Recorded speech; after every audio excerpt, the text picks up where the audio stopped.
What's going on, Who Dat Nation? And welcome to another edition of the State of the Saints podcast, where we talk New Orleans Saints. My name is TJ Jones. Thanks for checking out the podcast. I really do appreciate it. Well, Who Dat Nation, the Saints are on their way to the NFC Championship game. Ready for that goal. Brees looking to throw. Throws a fade. Touchdown. Keith Kirkwood. That's right. The New Orleans Saints going to the divisional round and knock off the Philadelphia Eagles by a score of 20-14. And with that win, the Saints advance to the NFC Championship game for a rematch of their Week 8 game against the Los Angeles Rams. And we all know that was an epic game. After the game, Coach Sean Payton and quarterback Drew Brees spoke to the media. First thing you'd say is tip your hat to Philadelphia. Man, those guys came in, brought the fight to us early, really put us in a hole. You know, our guys fought back defensively in the second half. We were outstanding. Obviously, it didn't seem like there was many drives because the time of possession felt like one of the quarters was just that early drive. But we made enough plays. Wasn't a perfect game. Certainly there are a lot of things that we'll have to clean up. But most importantly, we got the win. And, against, defending champions. And that means something. We found a bunch of ways to win during the season. Every game kind of stood alone. But many of them came down to third quarter, fourth quarter, second half type comebacks where, man, it took everybody, and it took maybe a big play on defense or a big play on offense or a big play on special teams to kind of turn the tide. And but they were all great team victories, and looks like that's carried over into the playoffs. Obviously, we didn't start this game the way that we wanted to. They jumped out to a 14-point lead, but listen, we were calm, we were poised, we knew we were going to get things going, but obviously had to do that quickly. We were able to narrow the gap 14-10 at halftime, and then I think the turning point was really that 23-play drive in the third quarter that lasted 11 and a half minutes and kind of took us from our own 8-yard line to get a touchdown. I was just told that we actually gained 117 yards on that drive. I'm not sure if that's a record. Yes, Drew, it was a record. 117 yards, 18-play drive. That is an NFL record. I think the most before that was a Patriot drive that was 94 yards. So once again, congratulations to the New Orleans Saints getting a victory, doing what needed to be done. Of course, it was not pretty. I said it on Twitter, I said it on Facebook, and I'm saying it on the podcast right now. That was the worst first quarter I've seen from a Saints team. Everything that could go wrong did go wrong in that first quarter. And I know a lot of people in the Who Dat Nation were afraid. I seen people commenting like, oh my God, what's going on? What's happening? All of this, giving all these type of scenarios. Look, I'm going to tell everybody in the Who Dat Nation this, okay? Look, I understand that we are very, very passionate about our team, but you have to understand that it is a 4-quarter game, all right? I understand how things were looking at the time. I mean, the Saints were down 14-0. It seems like the Philadelphia Eagles team couldn't do anything wrong in the first quarter. They were going up and down the field. Nick Foles looked poised in the pocket. And for a second, you probably believed in all of that Foles magic. But I had a lot of optimism when I was watching this game, especially looking at this team in the first quarter, because I understand how the Saints are. I mean, it has been this way the entire season.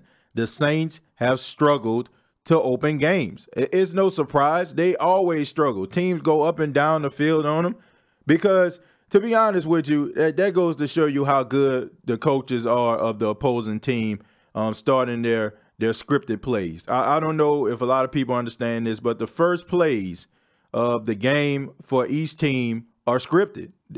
They call them the first 15. These are 15 of your best plays that you put on offense, okay? When you go out there on the field, it's basically like you're setting the tone for the game. And it also gives the defense an opportunity to take a look and understand how you are going to play them. It's almost like if a boxer goes out there in the first round. They call it studying their opponent. I mean, I think Floyd Mayweather is probably the best at doing that. It's the first round where they kind of, sit back and they watch a boxer's footwork, or they watch the combinations that they put together. They study their opponent. It's the same way with the first 15 plays of a game. And the Saints do an outstanding job adjusting. They do it pretty good in the first half, but in the second half of games, they are outstanding. The Philadelphia Eagles scored 14 points in the first quarter, and those were the only points they scored all game long. They made Nick Foles look like the average quarterback that I believe that he is. Now, I know the media loves themselves some Nick Foles because it's a feel-good story. I like Nick Foles. I mean, honestly, man, if you ever follow this guy, you see the way he is with his family. You understand his story, how he wasn't even going to come back and play football, and Doug Peterson talked him into coming and play football for the Philadelphia Eagles as a backup, and watching him come in after Carson Wentz go down and the Philadelphia Eagles have this magical season. Look, man, I have all the respect in the world for Nick Foles, but he is a backup for a reason. He's a backup for a reason, man, and the Saints showed why he is a backup, man. They lock the receivers of the Philadelphia Eagles down. After those first two scores, they couldn't do nothing, man. I mean, every catch that the Philadelphia Eagles receivers made after that, they had to fight for it, man. Nick Foles was lobbing the ball up in the air trying to give his receivers an opportunity to make plays, and the Saints shut it down. I mean, Eli Apple, which I feel he was in his comfort zone, which is press coverage. A lot of people, they complain about Eli Apple and they say that he was a bad acquisition for the Saints, but I don't believe that, man. His strength is press coverage. Him going up to the receiver and pressing him, man, at the line of scrimmage. That's his game. And Marshawn Lattimore, I know a lot of people in the media, once again, was talking about how he had a down season, but championship players make championship plays in championship situations, man. And Marshawn Lattimore rose to the occasion. That first interception that he had, in my opinion, that was the momentum shift for the game. I know a lot of people will probably say Taysom Hill, who I'm going to talk about in a few minutes, but I think that Marshawn Lattimore interception, I mean, the way that he caught the ball, man, that shows how athletic he is. I mean, you probably thought if you were Nick Foles that Zach Ertz was going to make this catch, man. I thought he was going to make the catch, but that shows the athleticism of Marshawn Lattimore, climbing the ladder to get that interception, and the Saints never looked back from there. And now we talk about Taysom Hill, man. Taysom Hill, I will concede that Taysom Hill is the heart and soul of this team. I mean, he's honestly the Tim Tebow of the New Orleans Saints. Now, hold on. I know somebody probably raising their eyebrows and like, huh? But I want to tell you a story. There was a story about Tim Tebow. He was playing in a high school football camp, and he wasn't sure what college he was going to go to at the time. And there was this linebacker named Brandon Spikes. You probably know Brandon Spikes. He played for the New England Patriots for a few years, and he was coming out of high school. These two were at a football camp together, and they were just on the sidelines, and Brandon Spikes said that he was talking to Tim Tebow, and they finally went out there. Of course, Brandon Spikes was on the defensive side of the ball. Tebow was on the offensive side of the ball, and he was talking about how much of a command that he had inside of the huddle, and how he was just rallying the troops, and how encouraging and inspiring he was throughout this camp.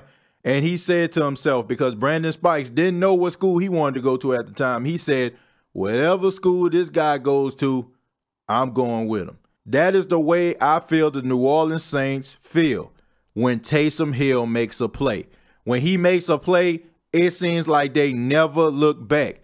This guy gets the crowd going because he drops that shoulder. He's a quarterback doing it. And to watch a man go out there and give it his all every single down, every opportunity he gets, the Saints, they feed off that, man. Taysom Hill, once again, I concede that he is the heart and soul of this football team right now. But let's go ahead and talk about some of the players of the game. Let's go ahead. We got to talk about Drew Brees, man. What can you say about Drew Brees? The first player of the game, we got to call it for what it is. Drew Brees does not have the same arm strength he had when he was 29 years old. He just does not, man. He cannot get the ball downfield the way that he once did. If he would have got that ball down the field, if he would have threw that ball a little bit further, man, that Superdome roof would have blew off the place. I'm telling you, man. If Drew Brees could have got that ball to Ted Ginn Jr., because he was wide open. He was wide open. If he would have got that ball to him, that place would have went crazy. But that is Drew Brees, man. Honestly, he makes the good plays, but he just doesn't have the arm strength that he once had when he was younger, man. But he did have an outstanding game. And watching Drew Brees play this game, watching Drew Brees play, I really have to say, 28 of 38, 301 yards and 2 touchdowns, 1 interception. I really feel like the MVP award needs to be awarded for your whole body of work. I don't feel like it just should be a regular season award. I think that a team that goes into the postseason, if they have a player that's a part of the MVP conversation, they need to take that into account. Because if we are, you would see that Drew Brees, in these type of situations, he rises to the occasion. You look at somebody like Patrick Mahomes, the Chiefs had to rely on their running game in order for them to win that game. Patrick Mahomes didn't really do anything so spectacular, now did he? So I feel like they need to maybe take the postseason into consideration, especially when a lot of people think that this MVP race is relatively close. But once again, Drew Brees, 28 of 38, 301 yards, 2 touchdowns and interception. The running game, it was a little up and down, man. You got to give credit to the defense. Fletcher Cox is a beast, man. Look, I understand a lot of people don't want to hear that, but it's true. Fletcher Cox of the Philadelphia Eagles is a beast. And you have to get his man credit. This man was hurt throughout this entire game. He fought through the injuries. And every time he was on the field, the Saints could not run the football. This man was in the backfield before Drew Brees can say hike.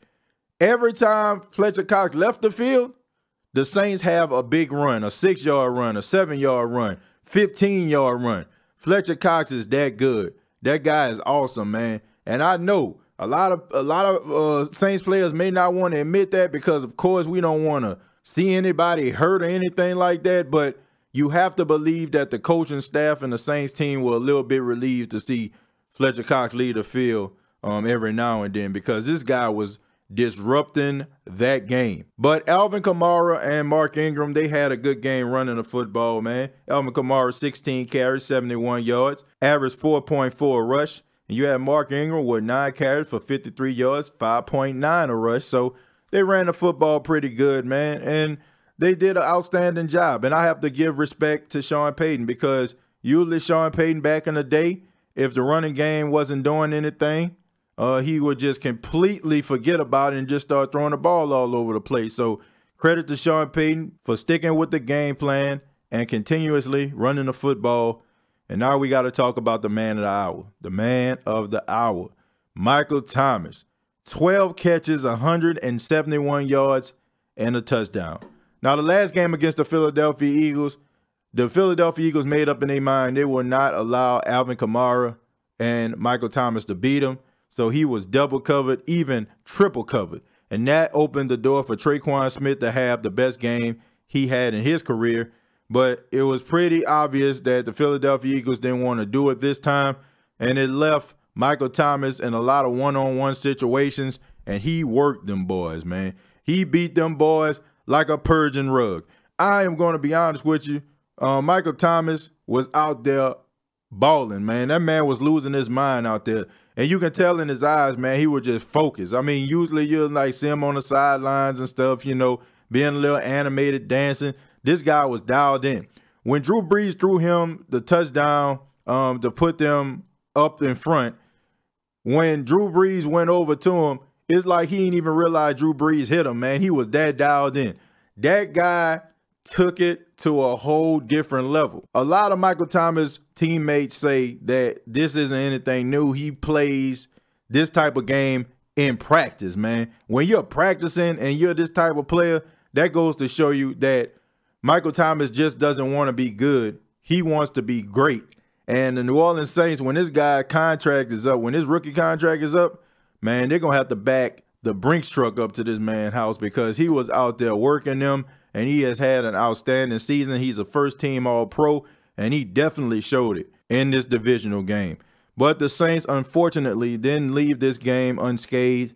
We got to talk about Shelton Rankin. Shelton Rankin has been lost for the remainder of the playoffs. He has a torn Achilles. This is according to news sources.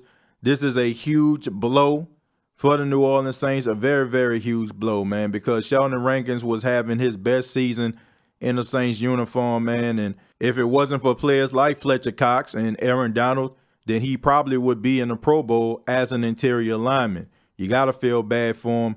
And this comes at a very, very bad time, man, because they have the Los Angeles Rams coming into town. You got Ty Gurley, and now you have C.J. Anderson, who they just signed a few weeks ago. He's running the ball. This game right here is going to be exciting. I don't think it's going to be like the game last time they played one another where it was just an offensive explosion. Of course, I'm going to talk about that game later in the week, but it is going to be a very, very good game, and the Saints are going to need all their horses in the barn. They're definitely going to need their interior linemen to really step up in this game. And I will say this, when Shelton Rankins went down, the Philadelphia Eagles still weren't able to run the football. So shouts out to people like Tyler Davison and Taylor Stallworth and David Amumata. I mean, they stepped up in the place of Shelton Rankins, and they're really going to need to bring their A game against the Los Angeles Rams. But this has been the State of the Saints podcast. Check out the State of the Saints podcast on YouTube. Go to youtube.com, search the State of the Saints podcast. Also follow the State of the Saints podcast on Twitter. Go to Twitter, follow at SOTS Podcast 8, SOTS Podcast 8. It is available on Facebook, facebook.com, search the State of the Saints podcast. Previous episodes are available on iTunes, Spotify, and iHeartRadio. Till next time, all I have to say is, who dat?